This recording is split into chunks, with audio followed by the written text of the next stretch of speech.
Teresa Zirubega Ibrahim Kasinga. Tutunuulira ebikwata ku mugenzi Dr. Martin Alike era nga tubisimbuliza okuva mu mboozi yawandiika mu kitabo kye kya The Bell is Ringing. Ekitabo kino osobola okukifuna okuva mu matundiro g'ebitabo gwe akyetaaze.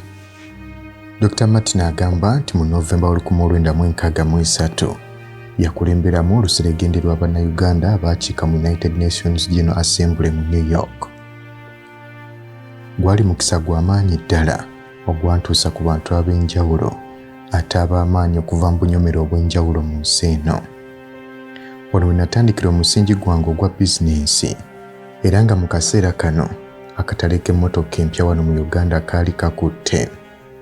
Nagula emigabo mu Cooper Motor Corporation abaali bayingiza emmotoka eza Rovers okuva mu UK ne Volkswagen okuva e Germany. Mu bwangu ddala era bannonda okubeera chairman wa kampani. Nga ndi wamu ne ba business partner bange twagula W.E. Green eyali manyikiddwa ennyo mu kutunda engoye z'abaami mu Kampala ng'amasuuti gano gaagulwanga kuva Italy nga bwe waaweera n'okupima twali abantu tubapimako ne tubatungira. Bill Green yatandikawo kampani eno ekifo ky'obwa manager yakimalako omwaka gumu. Obuyinza n'abuwe yali assistant we Ben Begami. Ekyennaku emyaka 50 giyiseewo naye era engoye ennungi ezambalwa mu Kampala zireetebwa buleetebwa okuva ebweru w'eggwanga nga gy'oli nti tewali bantu bakugu basobola kuzitungira wano. Nga n'ekizimbe ewaali W.E. Green waddawo Nando's Restaurant. Ate mu 1967 nayitibwa okwegatta ku board eya Standard Chartered Bank, banka eyali ekwata ekifo ekyokusatu mu banka ezaali wano mu Uganda. Era nga kino kyaggula amaaso gange mu byenfuna by'eggwanga lino erya Uganda, ng'okusingira ddala ebyenfuna bino byali byesigamye ku byamaguzi ebifulumizibwa ebweru w'eggwanga okugeza ng'emmwanyi, amajaani, teekako ne ppamba. Kyokka ng'era na bino obukugu bw'okubiyimirizaawo bwali bwesigamye ku ba Asia. Nakizuula nti singa ebyobulimi biteekebwa ku mutindo, amakolero ne gatumbulwa nga kw'otadde n'okulaba nga bannayuganda beenyigira mu bizinensi zino, kijja kuleetawo enkulaakulana eya ddala. Ng'era kino kyakutumbula embeera z'abantu, ekintu ekyali eky'omugaso ennyo okukakasa nti ameefuga gaali gagwanidde okubeerawo. Mu 1968 negatta ku Board of Consolidated Newspapers nga bano be bali bannannyini aba Uganda Argus. Luno lwali lupapula olw'amawulire olw'Olungereza nga bannannyini bo be Baron Horo, kampuni eyali esibuka mu Rhodesia.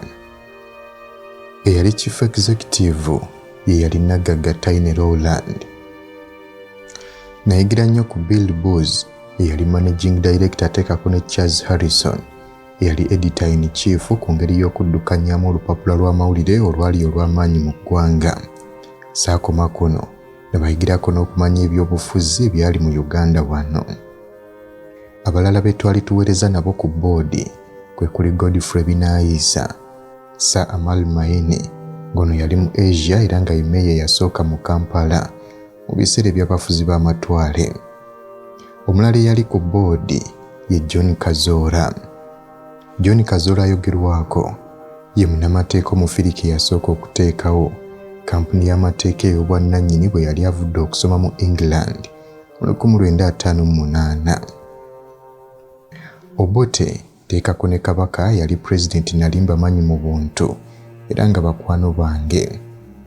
Muteesa yali mukwano gwa famire yaffe olw'ensonga nti ye ne mukulu wange Daudi Ocheng baali ba mukwano nfanfe. Kabaka namulaba nnyo mu myaka egyasooka nga Uganda yakafuna obwetwaze ng'omuntu ateera n'emirimu gye twali tukola. Muteesa omusawo we ow'amannyo yamulaba ng'obudde obw'okukola bumaze okuyitawo. Namwagala ng'omuntu nga talina buzibu era nga musajja musanyufu. Weewaawo yalina obunafu bwe ng'omuntu ate nga yeetooloddwa abasajja abakadde abali balowooza ekitono nga be bamuwa amagezi. Muteesa mukomawo okuva mu buwaŋŋanguse mu 1955 yali muzira wa Uganda yonna. Wabula yalemererwa okukozesa omukisa guno okugatta Uganda. mu ngeri Jomo Kenyatta gye yakikolamu mu Kenya. Kenyatta yakitegeera nti yali asusse mu kubeera obubeezi omukulembeze w'Abakikuyu ng'atuuse ku mutendera ogugatta Bannakenya bonna. Kyokka ate ye Muteesa essira yaliisa ku Buganda yokka. Kyokka nkakasa nti mu bapulezidenti bonna abafuze Uganda bukyanga efuna bwetwaze, Muteesa yekka yatasongwangamu lunwe kubeera nti yali mulyake. Yali yasikira eby'obugagga nga teyeetaaga kubba kikumi kya gavumenti na kimu. Ono yali alina olubiri lwe Rolls Royce 3 kyokka nga ye Prime Minister ayineemu. Apollo Milton Obote nali mumanyi olw'ensonga nti yali mutabani w'omu ku bakiifu mu mambuka ga Uganda, yadde nga kiifu ono teyali w'amaanyi nnyo. Obote namumanyi okuviira ddala mu nnaku ze yali asomerako ku Gulu High School mu 1941. Ng'okugenda ku ssomero lino yali avudde ku Boboro we yamalira eky'omukaaga. Oyinza okugamba nti yali nno n'ebiseera ebyo nga bachiefs abaali balinawo kasente be baweerera abaana b'ab'enganda zaabwe. Era bwe gwali Chief Yakobo Adoko eyali kojja w'Obote eyali amuweerera. Yadde ng'Obote yali mugezi, obula famire ye yali terina linnya limusobozesa agenda ku King's College Buddo. Era ono singa yagenda ku Buddo, ebyafaayo by'ebyobufuzi bya Uganda byali badde bya njawulo kati. Era bw'atyo okulemererwa okugenda ku Buddo, n'agenda ku Busoga College Mwiri, naye nga teyasonyiwa Buddo olw'okugaana okumuwa ekifo. Bwe yafuuka pulezidenti wa Uganda, Principal wa Buddo yamuyita okuteeka ekijjukizo ku kizimbe ekyali kizimbiddwa. Ng'akikola kagenderere, Obote yatuuka kikeerezi nga wayise essaawa 3 nnamba. Obote yatuuka bw'atyo n'asimba omuti ng'ekijjukizo, naye yali yakavaawo abavubuka ba Buddo abaali abanyiivu, omuti guno ne bagukuula. Twaddamu ne tusisinkana e Makerere, obula ng'Obote mukadde kano yali afuuse kirala. Yatambulanga ne dictionary buli waali okuyiga buli kigambo kya Lungereza ekyalimu kye kitegeeza. Yayagala nnyo okusoma amateeka, obula Makerere ebiseera ebyo yali talina koosi eno. Nga wayise emyaka 2, Obote yava e Makerere nga tewali amukase yadde okumugoba, era emisomo n'agiyimiriza. Yagenda e Kenya n'atandika okuyiga ebyobufuzi ne Tom Mboya. Mukadde we yakomerawo e Uganda lwali 1958 ng'afuuse munnabyabufuzi. Ebyobufuzi by'e Kenya njagala okutegeeza nti byo byali bya ddala, olw'ensonga nti abazungu baayisanga bubi abaddugavu, ng'oyinza okugamba baabayisanga nsolo. Mu kaseera we yakomerawo e Uganda mu 1958 yali afuuse munnabyabufuzi. Ebyobufuzi by'e Kenya obula njagala okutegeeza nti byo byali bya ddala, ng'abazungu baayisanga bubi abaddugavu, ng'oluusi babayisanga nsolo. Era mukadde kano olutalo lwa Mau lwali lwengedde. Bannabyabufuzi e Uganda tebayitangako mu kunyigirizibwa nga Kenyatta kwe yayitamu. Ng'abayizi e Makerere twali tukimanyi nti abayizi Bannakenya baali baavu, olw'ensonga nti gavumenti yaabwe yabasasuliranga fiizi zokka ateekako n'ebisale bya training. Tebaabawanga yadde 10 ekya pocket money. Mu kaseera we natandikira okukola mu 1959, Obote yali memba wa Legico oba Legislative Council.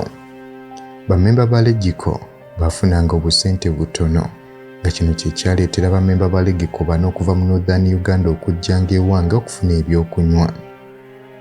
Mukyala wange yali akoze emikwano ng'alina abakyala 3 mikwano gye ku yunivasite. Mu bakyala bano mwe mwali ne Miriya Kalule. Era ng'Obote yasisinkana Miriya waka wange e Kololo. Yali amanyikiddwa nga Dr. Obote olw'ensonga nti ekitiibwa ekyo kyamuweebwa Long Island University mu New York. Era okuva lwe kyamuweebwa Obote n'atandika okuyitibwa Dokita. Amazima gali nti Obote yali mugezi, naye ebyembi nga si musajja wa kigambo kye. Namukwatirwanga ekisa olw'ensonga nti yali ava Mbalango ate nga Balango baali batono nnyo Northern Uganda. Bwe yawasa Miriya Kalule mu 1964 yansaba mbeere best man we. Yadde nga tetwali banfanfe, Obote yali atwala enkolagana yange naye yali agitwala okubeera nti ya muggundu kuba nali omu ku bamanyikiddwa mu Kampala abava mu Northern Uganda. Obote yali muntu mwangu era nga sinnakigwanyizi. Idi Amin bwe yamuwamba mu 1971 yagenda mu buwaŋŋanguse nga musajja mwavu. Ku lunaku olw'embaga, pulezidenti wa Egypt Nasser yamuwa ekirabo ekya dining table eya silver ng'etuulwako abantu 12. Era mu kaseera bwe bamuwambira, ekirabo kino yali akyakirina nga tekisumululwanga, nga yenna yakitwala yakisanga kikyali kisabike. Obote yali talina nnyumba zisobamu 2 okuwala ey'Ekkololo teekako n'emu mu kitundu gy'azaalwa. Abaana be baali basomera mu masomero aga wano e Uganda, nga ne mukyala we teyagendanga mu maduuka kugula bintu bya kwejalabya. Ebifo by'obukulembeze Abangereza bye baalekawo, n'Obote yabikuuma era nga bye byali mu gavumenti ye era nga bigobererwa nga bwe birina okukola. Ennyonyi y'obwa pulezidenti eyasooka oggulwa yagulwa Pulezidenti Idi Amin ng'ayambibwako Abayisirayiri. Ewaka twali tulinawo swimming pool era nga driver yaleetanga abaana b'Obote okujja okuwuga n'abaana baffe abaali bamanyi okuwuga yadde ng'abaana b'Obote baali tebamanyi. Kino kyali kirooto kya ntiisa olw'ensonga nti abaana baayagalanga nnyo okukola abaana balala bye bakola. Era amaka gaffe ge twaddamu okuzimba tetwateekako swimming pool. Omukwano gwange n'Obote gwateekebwa ku kugezesebwa mukulu wange Daud Ocheng bwe yaleeta ekiteeso mu Paalamenti okujja obwesige mu Obote. Waliwo abaali baagala nkwatibwe wabula Obote n'akiremesa, naye ng'emyaka ena egyaddako balyoke bamuwambe mu 1971 enkolagana yange n'Obote teyali nnungi.